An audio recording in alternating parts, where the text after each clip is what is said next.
सीतारामचंद्राय रावण सिंहासना समान घालून या पुच्छासन हनुमान बैसला सावधान दशानन लक्ष्मणी प्रभू रामचंद्र भगवान की जय. त्या ठिकाणी राजा रावणाच्या सभेमध्ये इंद्रजितानं हनुमानजीला असणारा ब्रह्मपाशामध्ये बांधून आणलेला आहे आणि त्यावेळेस असणारा राजा रावणाच्या समोर ज्या प्रकारे राजा रावण त्याच्या सिंहासनावर बसलेला होता तशाच प्रकारचं आपल्या शेपटीच्या सहाय्यानं सिंहासन हनुमानजीला तयार केलेलं आहे आणि राजा रावणाच्या सभेमध्ये आपल्या शेपटीच्या सिंहासनावर हनुमानजी बसलेले आहे. जैसा सिंहा पुढे गजाचा दर्प के गरुडा पुढे कापती सर्प ऐसा देखोनी कपी प्रताप महाकंप रावणा. जशा प्रकारे असणारा हत्तीच्या समोर सिंह असणारा त्या ठिकाणी गार व्हावा किंवा जशा प्रकारे गरुडाच्या समोर असणारा सर्प तशा प्रकारे लपून बसावे तशा प्रकारे राजा रावण असणारा हनुमानजी समोर दिसू लागलेला आहे. जव रावण देखे भयभीत तव विभीषण इंद्रजित संयुक्त लंकेशाशी बुद्धी सांगत की अवध्य हनुमंत सर्वता. आता अशा प्रकारे असणारा ज्या वेळेस राजा रावण भिवू लागलेला आहे हे असणारा विभीषण महाराजांना कळालेला आहे त्यावेळेस असणार या हनुमान असणारा अवध्य आहे अशा प्रकारचा असणारा त्या ठिकाणी विभीषणाने राजा रावणाच्या कानामध्ये सांगितलेला आहे. मारो जाता हनुमंताचे तेने गांजले महावीरांचे उच्चे निर्दळले सैन्यासे तो कपी कोणासे ना टोपे. आता असणारा विभीषण महाराजांनी राजा रावणाला सांगितलेलं आहे की तो वानर असणारा कुणालाही अकळता येऊ शकत नाही अशा प्रकारे असणारा विभीषण महाराज राजा रावणाला बोलतात. तरी बुजवावया हनुमंता श्रीरामार पावी सीता आणि शरण रिगाली रघुनाथा मा समजता कल्याण. आणि विभीषण सांगू लागलेले आहेत की जर तुला तुझ्या असणाऱ्या कुळाचं कल्याण करायचं असेल सर्व राक्षसांना मरण्यापासून वाचवायचं असेल तर लवकरात लवकर प्रभू रामचंद्रांची सीता त्यांना वापस कर आणि त्यांना तू शरण जा असं सांगतात. जे श्रीरामाचे एक वानर केवळ ते पाहिले खाईर ये ना टोपे आम्हा अति दुर्धर मग आल्या रघुवीर कोण असा आहे. अरे त्या प्रभू रामचंद्राचं एकटं एक वानर या ठिकाणी आलेलं आहे एवढी फजिती लंकेची केलेली आहे जर प्रभू रामचंद्र या ठिकाणी आले तर काय होईल याचा विचार कर असं विभीषण महाराज बोलतात. ऐसे ऐकून विभीषण उत्तराने देखोन इंद्रजिता शिरण बेदरा परम चिंता दश शेरा देखोनी वानरा चळकाप. अशा प्रकारचं विभीषण महाराजांचं बोलणं ऐकलेलं आहे. इंद्रजितकडे बघितलेलं आहे इंद्रजित लटलट लटलट कापू लागलेला आहे स्वतःकडे बघितलेलं आहे स्वतःचा सुद्धा असणारा भेदरा सुटलेला आहे करावं काय असा विचार राजा रावण करत आहे. तरी इंद्रजिताची बुद्धी भिन्न आणि विभीषण मने रिघावे शरण तरी म्या काय करावे आपण ऐसे रावण विचारे. आता राजा रावण स्वतःलाच बोलू लागलेला आहे विभीषण तर असं सांगू लागलेला आहे तिकडे इंद्रजित लटलट कापू लागलेला आहे मला सुद्धा भीती त्या वानराची वाटू लागलेली आहे करावं तर काय करावं असं स्वतःला राजा रावण बोलत आहे. तरी एकल्या वानरा बेन रिघावे श्रीरामाशी शरण तरी मजा आले उन्हे पण करुणी छळान कपी मारू. अरे या एका वानराच्या जर असणाऱ्या वानराला भिवून जर मी प्रभू रामचंद्रांना शरण गेलो तर असणाऱ्या तिन्ही लोकांमध्ये जे माझं नाव झालेलं आहे जी माझी कीर्ती झालेली आहे ती धुळेला मिळाल्याशिवाय राहणार नाही मग काहीतरी कपट करून या वानराचा घात करावा असा विचार राजा रावणाच्या मनामध्ये आलेला आहे. जैसा जटायु नाटोपता जाण मग म्या मारेला करुणी छळन तैसे सीमा घालून यान पुसोनी मरान कपी मारू. अशीच अवस्था माझी जटायू सोबत युद्ध करताना झाली होती काय करू काय नाही कुठून पळून जाऊ असा विचार मी करत होतो पण त्या ठिकाणी असणारा त्याच्यासोबत छळण कपट बुद्धीनं वागल्यामुळे त्याच्यावर विजय मी प्राप्त केला तसंच हनुमंतासोबत मी करेल असा विचार राजा रावण करत आहे. जर हे श्रीराम भक्त सत्यवारे असत्य न बोलती त्रिशुद्धे तरी याचे मरणा याची बुद्धी छळनानुवादे मारावा. आता जे प्रभू रामचंद्राचे भक्त आहेत ते कधीच असणारा त्या ठिकाणी खोटं बोलत नाहीत त्यामुळे असणारा प्रभू रामचंद्रांची याला शपथ घालू आणि याचं मरण विचारू याचा घात करू असा विचार राजा रावणाने केलेला आहे. ऐसे विचारोडी युक्ते मग नाही मुखी लंकापती आदरीला मारुते मरण युक्ते पुसावया. मग आता असणारं आपलं काम साधण्यासाठी गोड गोड असणारा त्या ठिकाणी हनुमानजीला 10 तोंडाने राजा रावण बोलू लागलेला आहे. तरी ऐके कपिंद्रा सावधान तुझ गाली तो श्रीरामाच्यान की तुझं कैसे नियम मरण हे सत्य वचन मज सांगे. आता अतिशय गोडीनं असणारा त्या ठिकाणी हनुमानजीला राजा रावण 10 तोंडाने बोलू लागलेला आहे की हे वानरा तू असणारा प्रभू रामचंद्राचा खरोखरचा जर भक्त असेल तर तुला त्या प्रभू रामचंद्राची शपथ आहे, तुझं मरण कशात आहे हे असणारं खरं खरं मला सांग, असं असणारं त्या ठिकाणी राजा रावण बोलत आहे. ऐकोनी श्रीरामाचे हनुमान घाले लोटांगण, मज सर्वता नाही मरण हे सत्यवचन लंकेशा. आता राजा रावणानं ज्यावेळेस प्रश्न विचारला, प्रभू रामचंद्राची शपथ घातली, लगेच हनुमानजीनं लोटांगण घेतलेलं आहे आणि प्रभू रामचंद्रांची शपथ घातल्यामुळे त्या ठिकाणी खरखरच असणार हनुमानजी सांगू लागलेले आहेत की निश्चित राजा रावण आम्हाला मरण नाही, अमर अशा प्रकारचा मी आहे, असं असताना हनुमानजी बोलतात. ऐसे परिसता कपी वचन गदगदा असे दशानन, जे जन्माआधी गर्भी मरण अमरपण तुझ कैचे. अरे राजा रावण बोलू लागलेला आहे की हे वानरा, जो असणारा जन्माला येतो जन्माच्या आधीच त्याचं मरण लिहिलेलं असतं आणि तूच कुठला असणारा अमर गेलेला आहेस, जी गोष्ट जन्माला आलेली आहे तिचा अंत निश्चित होणार आहे, असं राजा रावण बोलतो. मग रावण वरे हनुमंता, मिथ्या वधू नको श्रीराम भक्ता, आणि तू का वदसी मिथ्या वार्ता, निज व्रतांता मज सांगे. आता राजा रावण म्हणू लागलेला आहे की जे प्रभू रामचंद्राचे भक्त असतात ते कधीच खोटं बोलत नाही, तू उगच असणार आपला जीव वाचवण्यासाठी खोटं बोलू लागलेला आहेस, खरं काय आहे ते मला सांग, असं राजा रावण बोलतो. जैसे जटायुस पुसोनी मरण, त्यासे मारले करोनी छळण, तैसेची मजे करीशी जाण, तिने भयवदे मिथ्या. आता हनुमानजीने युक्ती केलेली आहे आणि राजा रावणाला बोलू लागलेले आहेत की मला तुझी भीती वाटली, मला असणारा तुम्ही त्या ठिकाणी जशा प्रकारे जटायूला मरण विचारून त्याचा असणारा घात तुम्ही केला तसंच माझ्यासोबत करताल असं मला वाटलं, म्हणून मी माझं मरण तुम्हाला सांगितलं नाही, असं हनुमानजी बोलतात. तरी मरण भय जयाचे चित्ते, मग त्या शिकायची श्रीराम भक्ती, देह लोभ्या श्रीराम प्राप्ती, कदा कल्पांती असे ना. आता ज्याला देहाचा लोभ आहे किंवा जो असणारा आपल्या देहावर प्रेम करतो तो कधीच असणारा प्रभू रामचंद्राचा भक्त असूच शकत नाही, असं राजा रावण असणारा हनुमानजीला सांगत आहे. ऐसे परोपरे प्रबळ ज्ञान योग्यता बोले दशानन, तरी परदारा चोरे आपण हे जाणते पण कोण रावणा. आता असणारा एवढ्या मोठ्या मोठ्या गप्पा असणारा राजा रावण मारू लागलेला आहे, परंतु आपण असणारा त्या ठिकाणी परदार हरण केलेला आहे, दुसऱ्याची पत्नी चोरून आणलेली आहे, ते पाप का पुण्य याला कळत नाही, परंतु जो असणारा हनुमानजी आहेत जे प्रभू रामचंद्राचे भक्त आहेत ते खोटं बोलू लागलेले आहेत, अशा प्रकारचं राजा रावण सांगत आहे. तरी मरण भय कासावेसे, आणि सीता चोरोनी सोय पळसे, तो आंबा शिकवेसे, मरण भयासे का बेत. आता असणारा हनुमानजी बोलू लागलेले आहेत, तू लय मोठे मोठे गप्पा मारू लागलेला आहेस, तू लोकांच्या बायका चोरून आणतोस त्याचं तुला कळत नाही आणि आम्हाला शहाणपणा असणारा तू शिकवू लागलेला आहेस की काय, असं हनुमानजी बोलतात. वर मे कोचला लंकानात, मग त्याशी सांगे हनुमंत, ऐक माझा मरणार्थ तुझ यथार्थ सांगेन. अशा प्रकारचं ज्यावेळेस हनुमानजी बोलले त्यावेळेस राजा रावणाला राग आलेला आहे, वाकडं तिकडं तोंड त्यानं केलं, त्याचं वाकडं तोंड बघून असणारं त्या ठिकाणी हनुमानजी आपलं मरण त्याला सांगण्यासाठी सज्ज झालेले आहेत. मी असत्य बदलो नाही तुझसे, जे मरण नाही माझे देहासे, तरी मरण आहे पुच्यासे, ते मारेसे ते मी मरे. हे राजा रावणा, मी तुला असणारं खोटं नाही बोललो, माझ्या शरीराला मरण नाही पण माझ्या शेपटीला असणारं त्या ठिकाणी मरण आहे, जर तू त्या ठिकाणी माझ्या शेपटीचा घात करू शकलास तर निश्चितच मला मरण येईल, अशा प्रकारे असणारं त्या ठिकाणी हनुमानजी राजा रावणाला सांगतात. कपे पुच्यासी केली आदर, अवश्य हनुमंतासी मरण, इंद्रजित सत्य माने आपण, आणि सैन्य प्रधान सत्य माने ते. आता असणारा हनुमानजीने सांगितलं की माझं मरण माझ्या शेपटीमध्ये आहे, ज्या वेळेस असणारा त्यांनी सांगितलं सर्वांना असणारं ते पटलेलं आहे, कारण सर्वांची फजितीच त्या ठिकाणी शेपटीला आलेली आहे.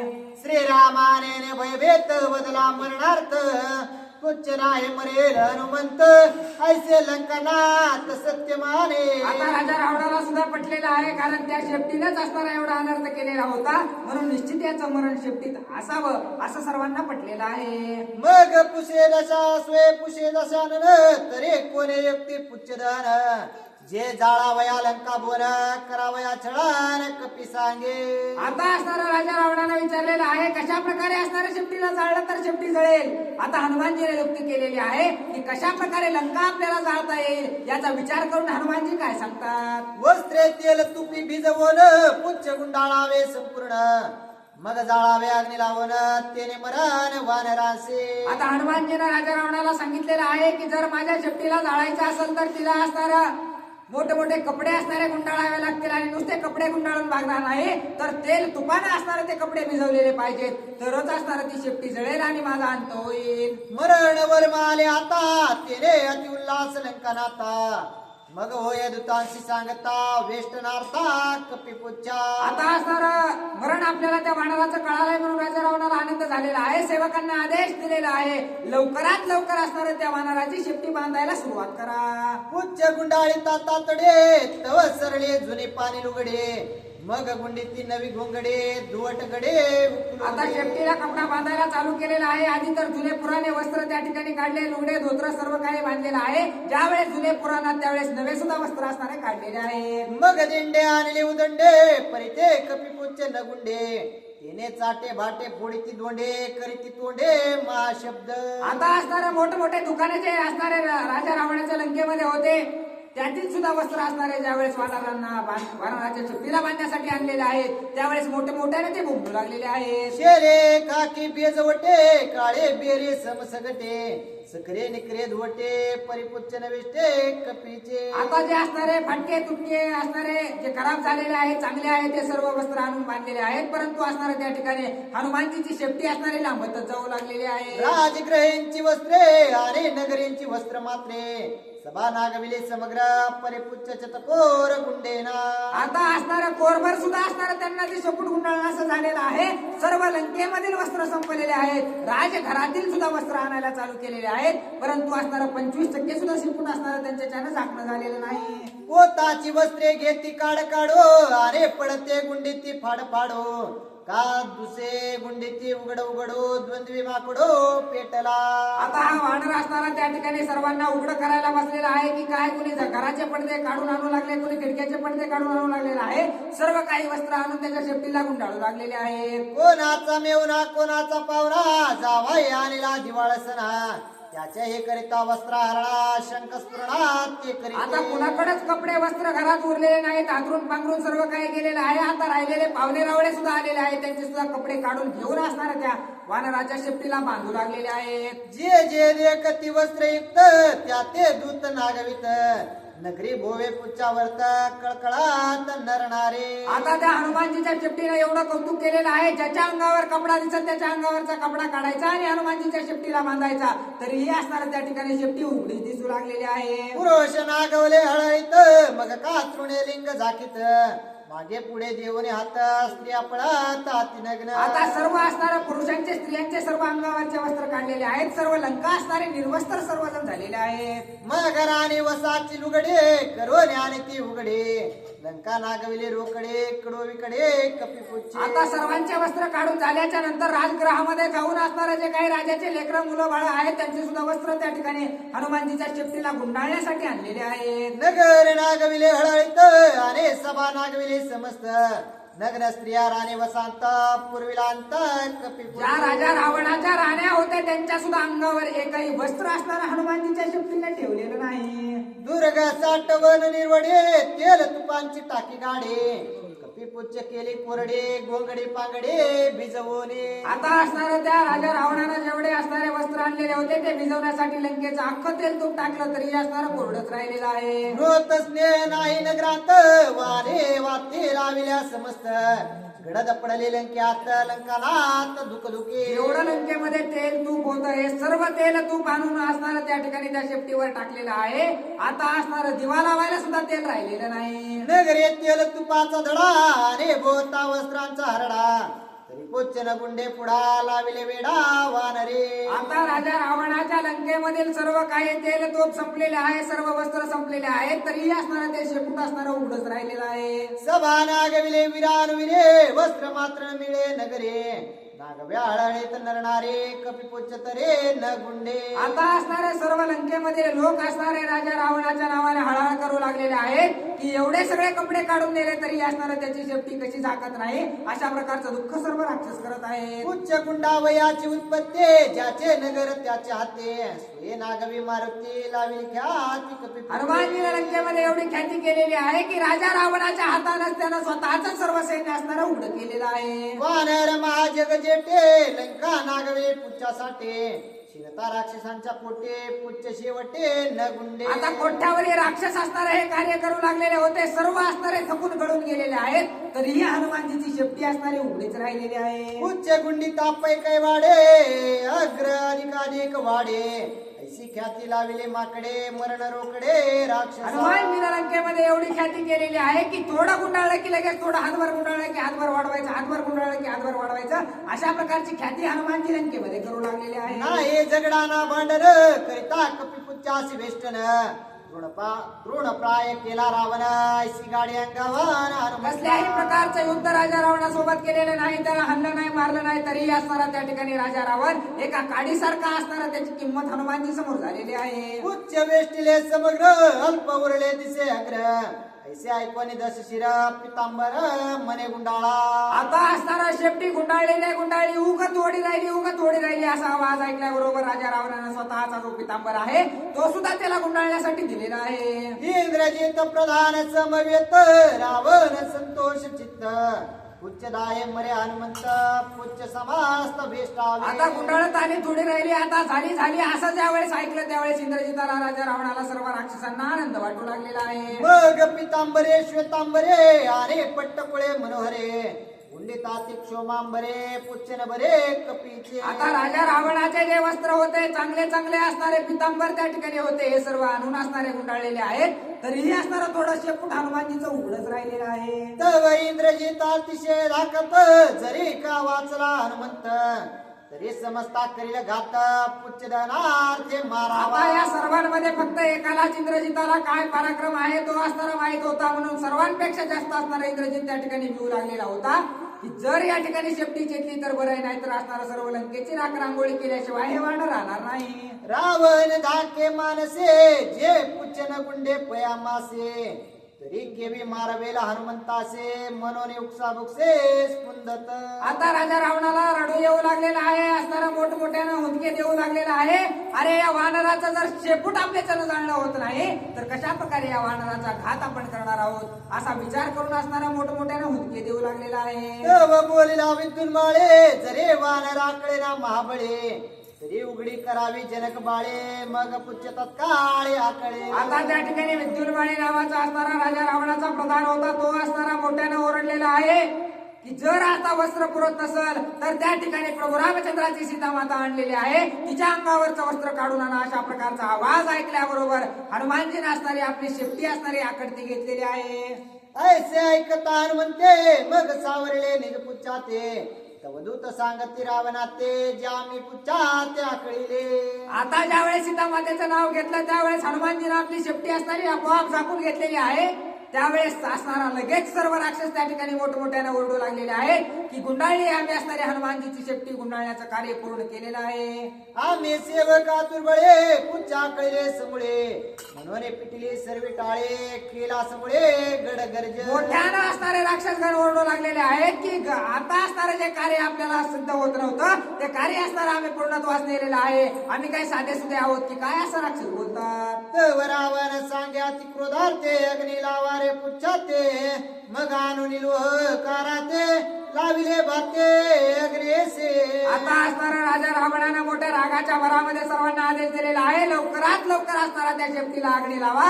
त्यावेळेस सर्व असणारे जे लोखंडाचे कारागीर होते ते आपापले भाते घेऊन असणारा ते शेपटी चेतवण्यासाठी सज्ज झालेले आहे. कानात सुख समेळे पुच्छा करावया होळे.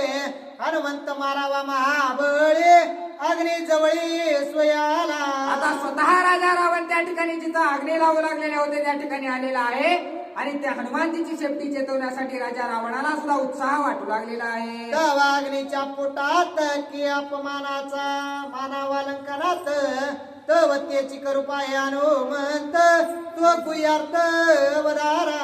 आता जे अग्नी देवता होत्या त्यांच्या सुद्धा मनामध्ये होतं की राजा रावणाचा काहीतरी अपमान करावा आणि अशाच प्रकारचा विचार हनुमानजीचा सुद्धा होता. आता असणारा दोघांच्या विचारानं काय होतंय. तया काळे हनुमंते विनविले से पितयाते. जे वायू सखा अग्नी तरी ज्वाळते ते होणे दी. आता असणाऱ्या आपल्या पित्याची आठवण हनुमानजीने केलेली आहे, वायुदेवतांना नमस्कार केलेला आहे आणि काहीही झालं तरी असणार या ठिकाणी अग्नी तुम्ही लावू देऊ नका अशा प्रकारची विनंती हनुमानजीने केलेली आहे. ज्वाळा हो नेदी येते ऐसे नमुने वायू ते तापमानावया रावणा ते कपी पुचारते कवळला. आता हनुमानजी असणार त्या ठिकाणी राजा रावणाचा अपमान करण्यासाठी सज्ज झालेले आहेत. भाते फुंकिताच पासे परिस्पर्शेना पुच्छासे राक्षस होती कासा वेसे परी अग्नितयासी लागे ना.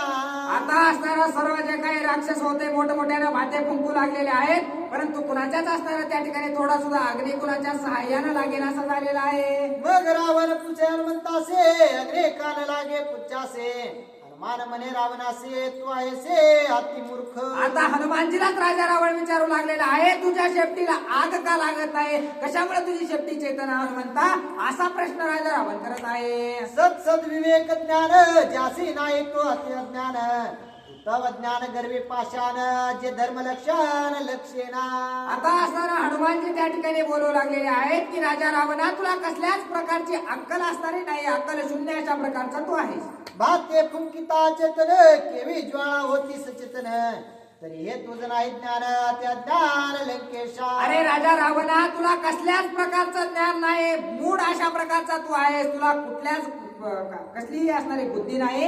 अरे त्या निर्जीव भात्यानं जर तू अग्नी चेतवायला जाशील तर कशा प्रकारे अग्नी तुला चेतणार आहे. ते तव वचन मानले लंकेशासे मग पाचारोनी निज विरांसे कुलाविले पुच्छासे साक्ष पेश सांगो. आता हनुमानजीचं बोलणं सुद्धा असणार त्या ठिकाणी राजा रावणाला पटलं. लगेच असणारा आपल्या सेवकांना बोलवलेला आहे आणि आपल्या मुखाने असणारा फुकून या ठिकाणी हनुमानजीच्या शेपटीला अग्नी लावा अशा प्रकारचा आदेश दिलेला आहे. राक्षस पुंकिता चौपासे तव पुच्छे दडपिले अग्निसे घोर घाणे उठे घशासे तेने कासा विसे राक्षसे. आता ज्यावेळेस सर्व राक्षस त्या ठिकाणी मोठमोठ्यानं फुंकायला चालू केलेले आहे, थोडाफार अग्नी लागलेला होता, लगेच तो लागलेला अग्नी असणारा त्या ठिकाणी हनुमानजीने विझवलेला आहे.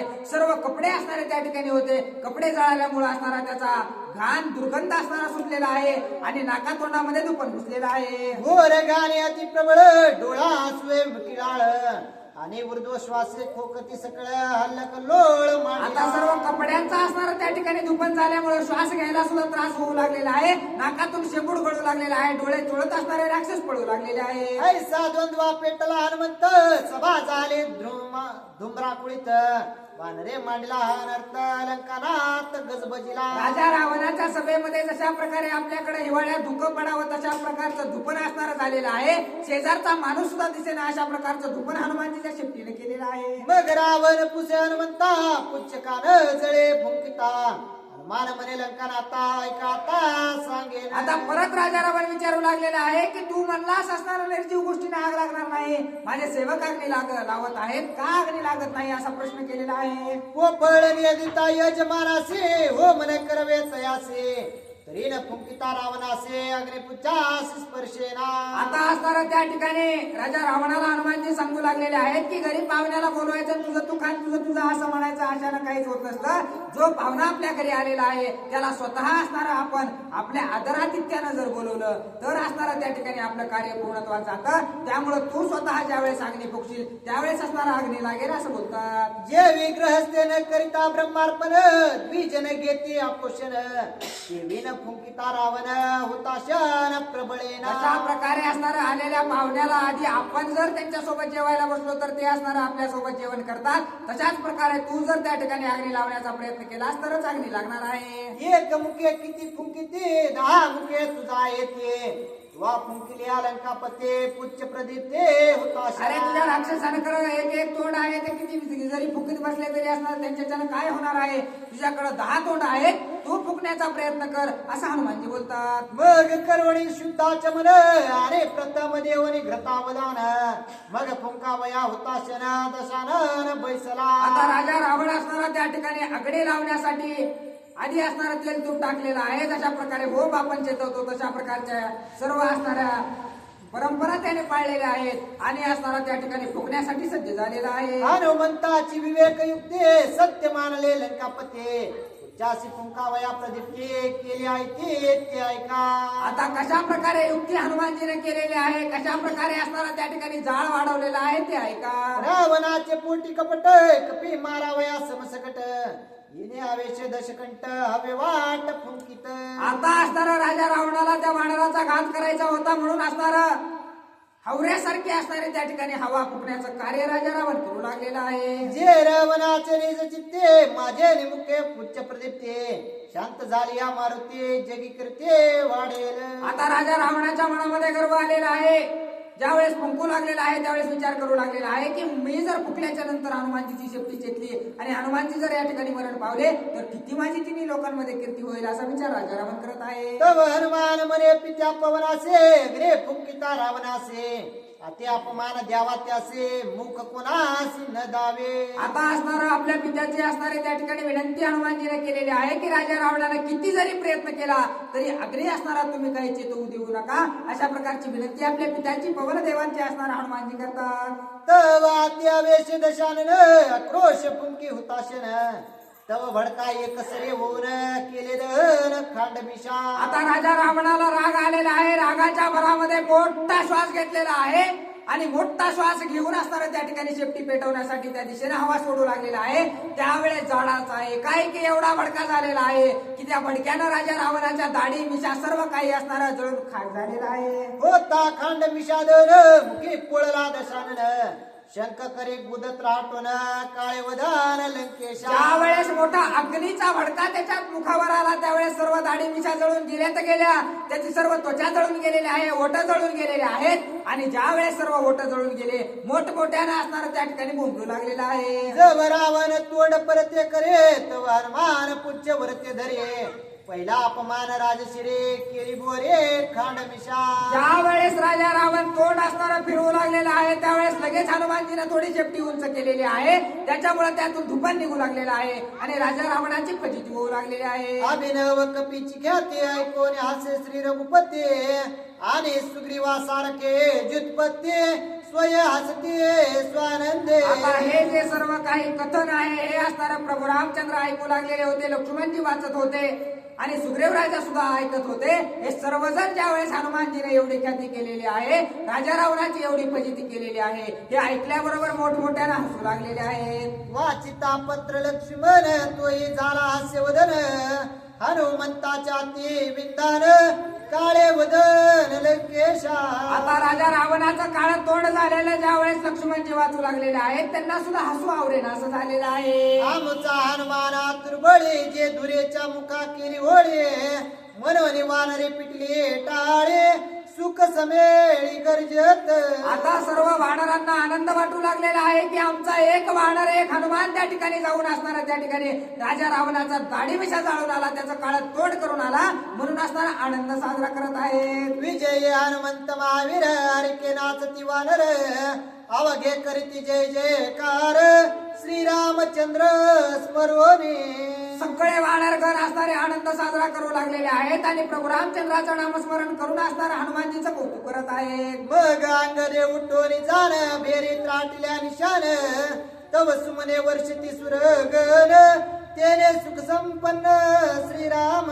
आता ज्या वेळेस हनुमानजीचं कौतुक होऊ लागलेलं आहे राजंग तुटलेले आहेत मोठमोठ्यानं ढोल ताशे वाजवू लागलेले आहेत. ते पाहून असणारा देव फुलांचा वर्षाव करू लागलेले आहेत. हे सर्व दृश्य पाहून प्रभू रामचंद्रांना आनंद वाटत आहे. ऐकता सेवकाची ख्याती स्वय सुखावे रघुपती धन्य धन्य तो मारोते जे पावन कीर्ती ती लोकी. आपल्या सेवकाची कीर्ती ऐकून असणारा प्रभू रामचंद्रांना आनंद वाटू लागलेला आहे की धन्य धन्य अशा प्रकारचा माझा हनुमान आहे. तिन्ही लोकांमध्ये त्याची कीर्ती गाजलेली आहे. मग सौमित्रा श्रीराम सांगत पुढे वाची ब्रह्मलिखित उच्चदाने हनुमंत पुढे पुरुषार्थ काय केला.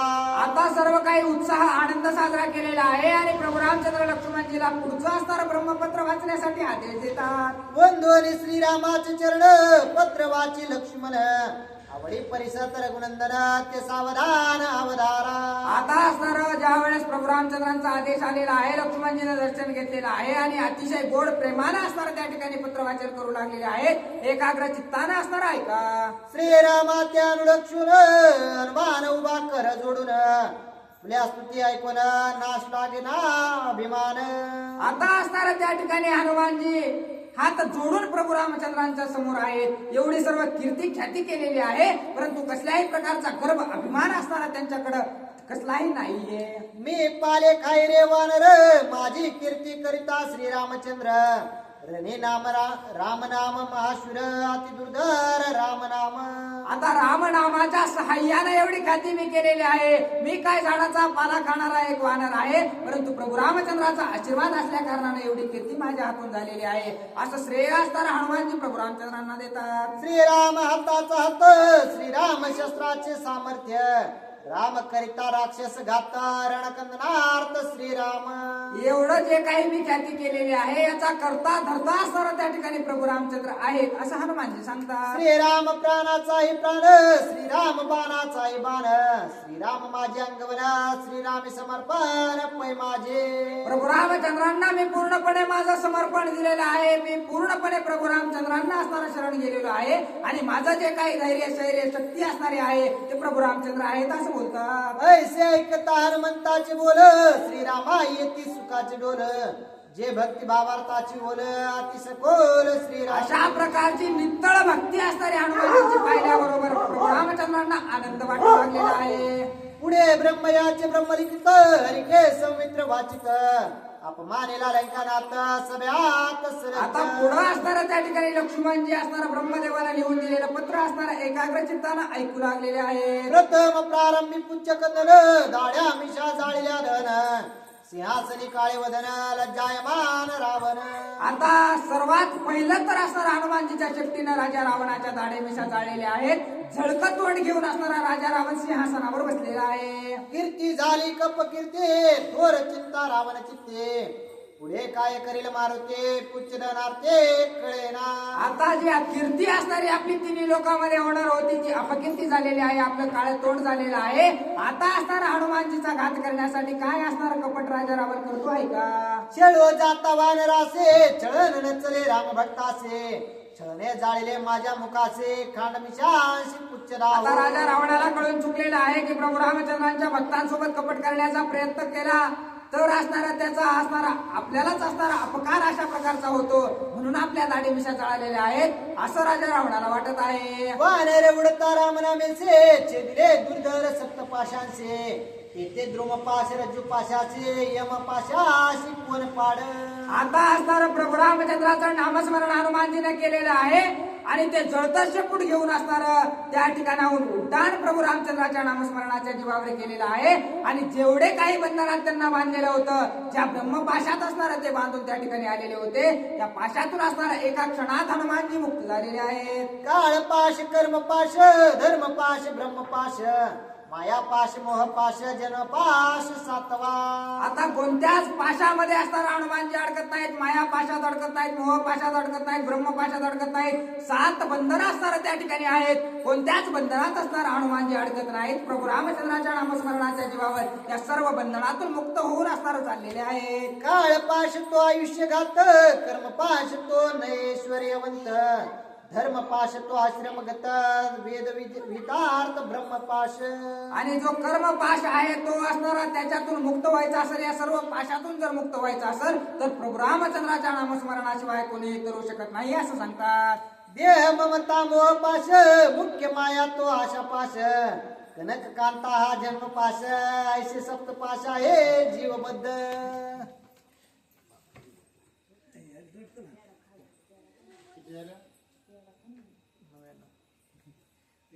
फास घालते ती फास कोणचा फास कोणता कुठे कळा मला बी नाही कळत.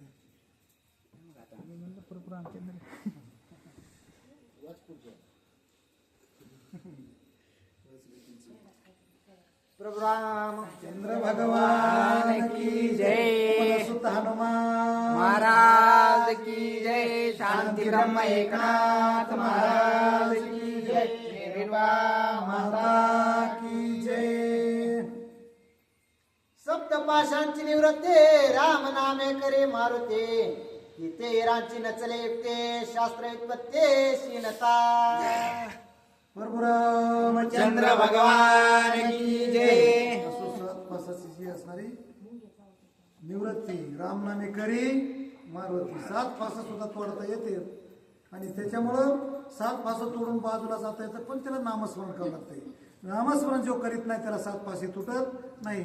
झालं ती कमी फास आणि त्याच्यामध्ये असणारा कर्मपास आहे, ज्ञानपास आहे, धर्मपास आहे, मायापास आहे, मोहपास आहे आणि असणारा शेवटी जन्मपास आहे. आणि जन्मपास अशा प्रकारचे हे फास आहेत. पण हे फास हे सक्तीमध्ये वळतात पाहिजे. आणि त्यावेळेस असताना अनेक प्रकारचा या सगळ्या फासाची तिथं बी हेच लिहिलंय की राम नामस्मरण जो करतो त्यालाच हे फास तुटतात. आणि अखंड सिंक जांभळी खोकला इतका सुद्धा येळ हनुमंताचा वाया जात नाही. फक्त तेवढ्याला तुटते, बाकीच्याला कोणालाच हे फास तुटत नाही. मग मी असो नाही तर अजून कोणी व्यास नाही, तुम्ही असो. चला. श्रीरामाचे जे नाव तेच केवळ परब्रह्म, नामे निर्दळी कर्मा कर्म धर्माधर्म छेदक. रामचंद्राचं नावच हे केवळ परब्रह्म आहे. म्हणजे केवळ म्हणजे कैवल्याचा पुतळा असणारा जे का नाम आहे का, आणि तेच एक परब्रह्म आहे. म्हणजे ब्रह्म रूप आहे, ते चैतन्य रूप आहे, विश्वरूप आहे. असं असणारा जो घेतो तोच असताना त्या स्वरूपाला मिळतो, त्यालाच त्याचा एक प्रकारचा स्वाद मिळतो, बाकीच्याला नाहीये. अबद्ध पडता पैवेद निवार बाधिती निषेध, आणि नामस्मरताची अबद्ध होती सुबद्ध श्रवणार्थी. अबद्ध असताना जर यदा कदाचित कुणी वेद पडू लागला, कारण ते संस्कृत भाषा आहे. संस्कृत भाषेमधला एखादा श्लोक जर त्याच्यावर शून्य घसरलं, मात्रा घसरलं, यलंटी घसरली तर काय होतं, यदा कदाचित संस्कृत भाषेचा एखादा श्लोक अभद्र झालं आणि बाहेर्या रक्षंतू असं जर असलं ते बाहेर्या भक्षंतू झालं तर बायकोला गमून बसतं. म्हणजे कारण श्लोकाचा अर्थच असा आहे, ते काही चुकीचं होत नाही. चूक म्हणजे एखाद्या वेळेस बायको केली तर नसलेला संसार चढाला ना. त्याच्यामुळे असताना या संस्काराच्या नादी कोणी लागत, या संस्कार कारण ज्याला कळतंय का त्याला तिथं खांदावं, त्याला तिथं भेटत. आणि असं असताना हे संस्कार आहे म्हणून अबद्ध मंत्राच्या प्रयुक्ते जापक चळले येनो किती, आणि अबद्ध नावांच्या वरती जडमुड तर ते अबद्ध असताना ज्यानं काही संस्कृत वाचले, आपलं हे नाही बरं का, एक मराठी, त्याला काय अडचण नाही. आणि ज्याला अबद्ध असलं मग संस्कृत वाचले त्याला असणारा त्या ठिकाणी भेद त्याला असणारा एक प्रकारचा भेद नाळणार म्हणजे नाळणार. आणि ही मराठी भाषा ज्यांना अबद्ध वाचू द्या म्हणजे असं उलटी बी वाचू द्या, आणि उलटी जरी वाचली म्हणजे राम राम म्हणायच्या अगोदर मरा मरा जरी म्हणलं तरी त्याचा सुद्धा उधार होतो मराठी भाषेमध्ये. आणि संस्कृत मध्ये यदा कदा त्यानं चुकून जर अपभ्रंश केला तर त्याला असं एक प्रकारचं ते शांती शांती समाधान समाधान म्हणण्यापेक्षा त्याचे असणारी क्रांती कवा होऊन जाते कळत नाही. अशा प्रकारचं ते अबद्ध आहे. करिता क्रिया कर्मयुत्पत्ते जरे विधी विधाने व्यंग होते, व्यंग कर्मे नवे उद्धार गते, आणि हरिनाम गोक्ते. एक प्रकारची विद्या करायची पण ती कधी अविद्या होऊन जाते. हरिभक्ती करायची पण अयंग म्हणजे योग्य अयोग्य होऊन जाते, योग्य सुद्धा राहत नाही. कशामुळं ते उलट जरी म्हणलं का संस्कृत मध्ये त्याचा थोडाही असताना शून्य गेलं, मात्रा गेला, उकार गेला, छंद गेला आणि त्याची असणारी यलंटी गेली की ती आपोआप असणारं अभद्र निघत. आणि अभद्र निघलं की त्याला असताना त्याचा त्रास भोगावाच लागतो. त्याच्यासाठी यासाठी माझा मराठीचा बोलो कौतुक आहे, हेच असणारा कौतुक आहे. कोणतं ते ज्ञानेश्वर माऊलीचं बरं का, माझं नाही. आणि असंच याचं असणारा कोणी असणारं लय मोठे आपलं लय चांगलंय म्हणून, म्हणजे एक प्रकारचं उलट असो तो सवासा असो पण हे आपलंच चांगलं असं म्हणायला हरकत नाही.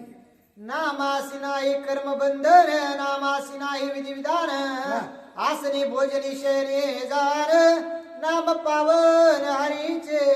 नामाला कर्म नाही म्हणजे कोणता नियम करावा हे नाही. नामाला स्नान करायची गरज नामस्मरण करण्यासाठी. नितीने नाव का काळ वेळ हरिपाठामध्ये असताना माऊली सांगतात कोणता काळाची गरज नाही, कोणत्या धर्माची गरज नाही. सकाळचा असावा, दुपाराचा असावा, तिसरा पारा जरी उठला किंवा दुपारा जरी उठला तरी त्यानं म्हणायचं उठा पांडुरंग दर्शन द्या सगळं. पण हे काही मला वाटत तिथं असताना बसत नाही. पण स्वप्ने स्मरता राम नाम ती अवस्था करी भस्म, ऐसे दाटुके हरीचे नाम, नाम परब्रह्म प्रत्यक्ष. मुखामधून ज्याच्या राम नामाचा असणारा अक्षर निघल, बोल जैसे कलळ अमृताचे असणारे निघतील. तसंच असणारा जरी तो असं त्याला सतत सवय जर लागली आणि त्याला स्वप्नात जरी असणारा नामस्मरण त्यानं केलं तरी असणारा त्याच्या पापाची असणारी धुनी होती, तो परब्रह्म होतो, यात काही संशय राहत नाहीये. स्वप्नेची स्वप्न